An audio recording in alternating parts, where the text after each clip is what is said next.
Hi, welcome to the Brain Injury Answers podcast. This is Dr. David Glazer providing the answers you need when a brain injury occurs. This podcast is for educational purposes only. For treatment, please consult your physician. This podcast does not represent the Department of Veterans Affairs. All right, let's get started. Question: could you speak more about how memory is affected after a person sustains a traumatic brain injury? Answer: of course I can. This is a great question because memory can be affected in all levels of patients who have sustained a traumatic brain injury, whether it's a mild brain injury known as a concussion or a moderate or a severe brain injury. So most people think of memory as either long-term memory and short-term memory. Long-term memory being things that may have happened in the past, such as a city someone grew up in, or family members, or school that a person may have went to. Whereas short-term memory is the memory we might use for day-to-day activities, such as where did I place my car keys? How do I get to where I work? Or what was that person's name who I just met 5 minutes ago? That's short-term memory. Often people who have had moderate to severe brain injuries may have memory impairment that could last months, sometimes even years. And this is called post-traumatic amnesia. This is amnesia or memory impairment that occurs after a traumatic event such as a brain injury. When a person begins to carry memory over from day to day, that is when someone has quote unquote emerged or no longer in a post-traumatic amnesia state. Again, sometimes this might last a couple days or it could last years. One way that a patient can be measured to see if they've come out of a post-amnesia state is using the O-log, otherwise known as the orientation log. This is asking a patient first thing in the morning when they awake, before they've been able to get cues and ideas from the environment around them about the date, the time, what city they're in, what type of place they're in, hospital they're in, and various other items.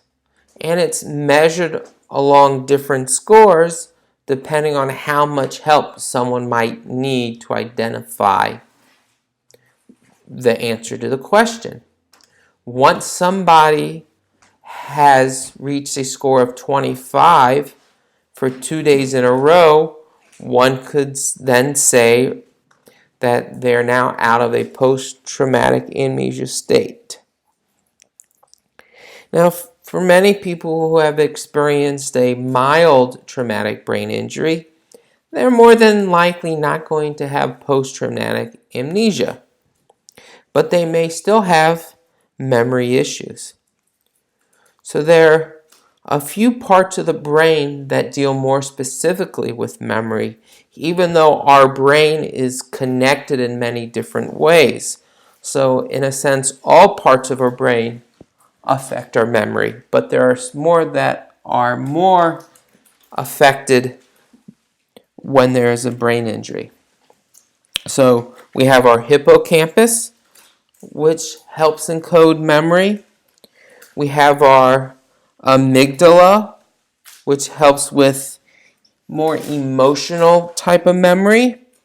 And our basal ganglia, which helps with our motor or procedural memory, meaning how you might hold a pen or pencil and write. That's a motor or procedural memory. So as one recovers from their traumatic brain injury, there are some tips and tricks to help supplement the memory impairment. Nowadays, a lot of people use their phone to set alarms and reminders to, say, take their medicines or to go to this appointment. Other people will have a memory book.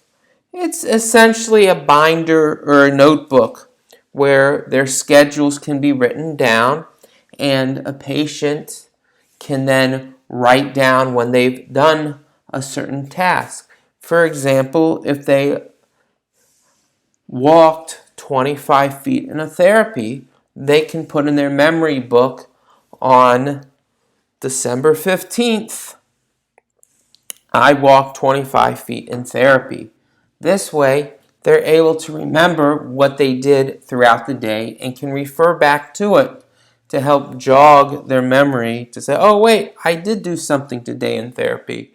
And they can look on days prior to be able to say, oh, I'm making progress, or I am doing something every single day while I'm here in therapy.